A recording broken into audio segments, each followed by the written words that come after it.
Hello friends, sorry for delay in lectures. Let's start. Okay, now our topic is classification of contract. Classification of contract. So यहाँ पे हमें देखना है कि contract को कितने बेसिस पे क्लासीफाई किया गया है. ओके, तो कॉन्ट्रैक्ट को क्लासीफाई करने के लिए हमारे पास अलग अलग बेसिस हैं. First one is on the basis of enforceability. Okay, second one is on the basis of method of formation.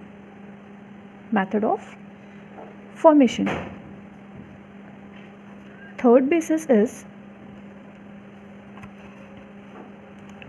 on the basis of extent of performance.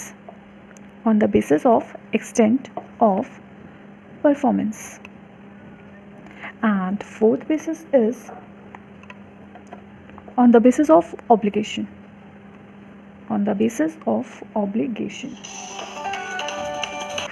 And our fifth basis is on the basis of creation. Fifth one is on the basis of mode of creation. चलिए अब अपन इसे detail में देखते हैं. Now first one is on the basis of enforceability. ठीक है, enforceability का मतलब क्या होता है ये चीज़ आपको पता होगी. अगर नहीं पता है तो प्लीज़ आप प्रीवियस वीडियोस देखिए. ठीक है, देखिए इन्फोर्सिबिलिटी में टोटल 6 कॉन्ट्रैक्ट्स हैं. मींस टोटल 6 टाइप के कॉन्ट्रैक्ट्स होते हैं. ठीक है, अब इसमें कौन से हो जाएंगे. First one is your valid contract. I think अपन को इसे थोड़ा अच्छे से बनाना चाहिए, है ना, इस चार्ट को.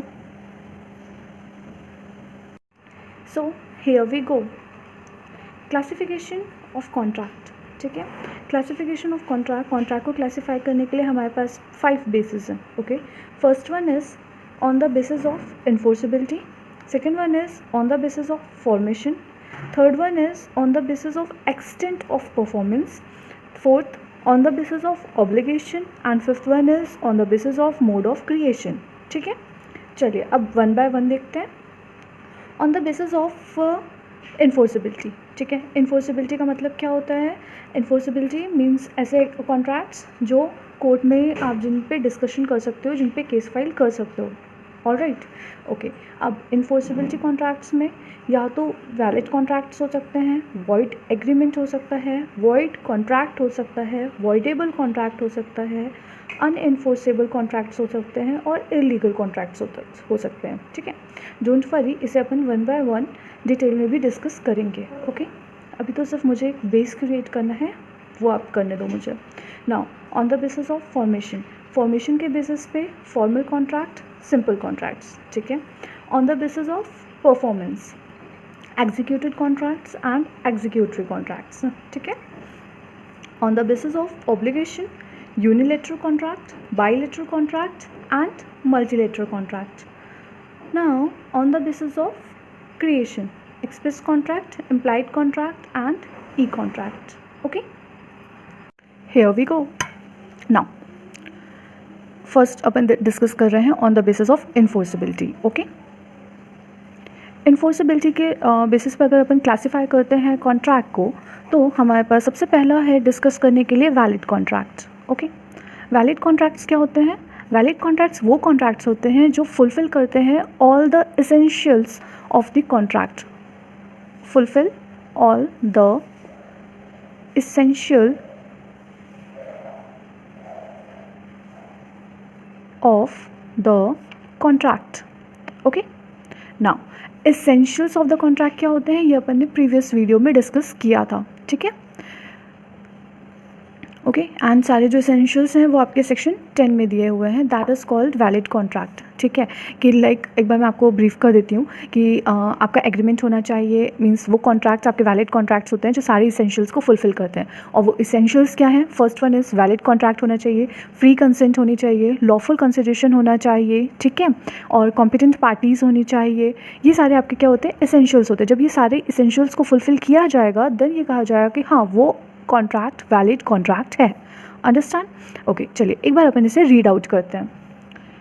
N agreement enforceable by law is a valid contract. ऐसा एग्रीमेंट जो इन्फोर्सेबल बाय लॉ होगा वो आपका वैलिड कॉन्ट्रैक्ट होगा, ठीक है। It satisfy all the requirement of a valid contract as laid down in section 10 जो अपन ने प्रीवियस वीडियो में डिस्कस किया है, okay. If any the essentials requirements is missing it becomes a void contract.